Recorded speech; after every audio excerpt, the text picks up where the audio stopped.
भारत का ये James bond जासूस बनकर पाकिस्तान की मजार में था। चारों तरफ हजारों मुस्लिम नमाज पढ़ रहे थे। हिंदुस्तान का एक हिंदू जासूस मुसलमानों के भेष में सबके बीच में घूम रहा था। इससे पहले ये वहाँ से निकल पाता, वहाँ पर बैठे एक लंबी दाढ़ी वाले मुसलमान ने इसे पहचान लिया। इसके बाद जो हुआ शायद जासूसी की दुनिया में इससे पहले कभी नहीं हुआ था। रॉ का हर अंडर कवर एजेंट अपनी जान हथेली में लेकर चलता है। छोटी सी भी गलती उसे हमेशा के लिए मौत तक पहुँचा सकती है। ये कहानी है भारत के NSA अजीत डोभाल की, जो 7 साल तक पाकिस्तान के अंदर मुसलमान बनकर जासूसी करते रहे। पाकिस्तान की सेना और वहाँ की सरकार तक पहुँच गए, लेकिन किसी को पता नहीं चला। लेकिन एक दिन अजीत डोभाल को मजार में एक मुल्ला ने पकड़ लिया। उस दिन डोभाल के साथ क्या हुआ था और कैसे पाकिस्तान से बचकर हिंदुस्तान लौटे, जानकर आप समझ जाएंगे कि दुनिया डोभाल का नाम सुनकर क्यों डर जाती है। अजीत डोभाल 1968 बैच के केरल कैडर के IPS अधिकारी थे, लेकिन सिर्फ 4 साल नौकरी करने के बाद 1972 में खुफिया एजेंसी रॉ से जुड़ गए। इसके बाद Ajit Doval under cover agent बनकर पाकिस्तान में रहने लगे थे। पाकिस्तान जाने के बाद अजीत डोभाल ने अपना नाम हुलिया और पूरी पहचान बदल दी थी। मुस्लिमों की तरह दाढ़ी बढ़ाई और कोई पहचान न पाए, इसलिए नमाज पढ़ने के लिए मस्जिद में भी जाया करते थे। 7 साल तक पाकिस्तान की सेना और वहाँ की सरकार के बारे में डोभाल खुफिया जानकारी हिंदुस्तान भेजते रहे, लेकिन एक दिन उनकी पोल खुल गई कि वो मुसलमान नहीं बल्कि हिंदू है। लाहौर के जिस मुस्लिम इलाके में मुसलमान बनकर डोभाल रहते थे, वहीं पर एक बहुत बड़ी औलिया की मजार है।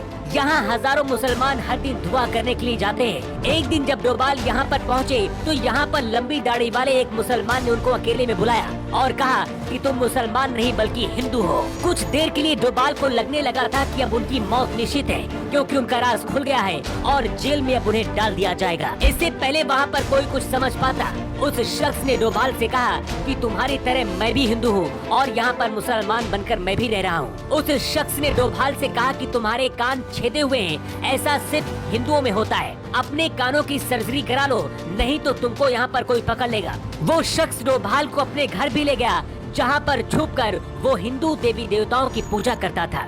बाद में डोभाल ने अपने कानों की सर्जरी भी कराई थी, लेकिन 7 साल बाद जासूसी करने के बाद जब पाकिस्तान से भारत डोभाल लौटे तो पाकिस्तान में खलबली मच गई थी, क्योंकि इससे पहले आज तक कभी ऐसा नहीं हुआ। इंदिरा गांधी से लेकर अटल बिहारी वाजपेयी और PM मोदी, हर कोई डोभाल के लोहे को मानता है। कहते हैं एक बार इस शख्स ने जो ठान लिया वो करके दिखाता है। पंजाब में जब खालिस्तानी आतंकियों को भगाने के लिए ऑपरेशन ब्लू स्टार चलाया गया, अजीत डोभाल ही वो शख्स थे जो आतंकियों के बीच रिक्शा चलाकर घूम रहे थे।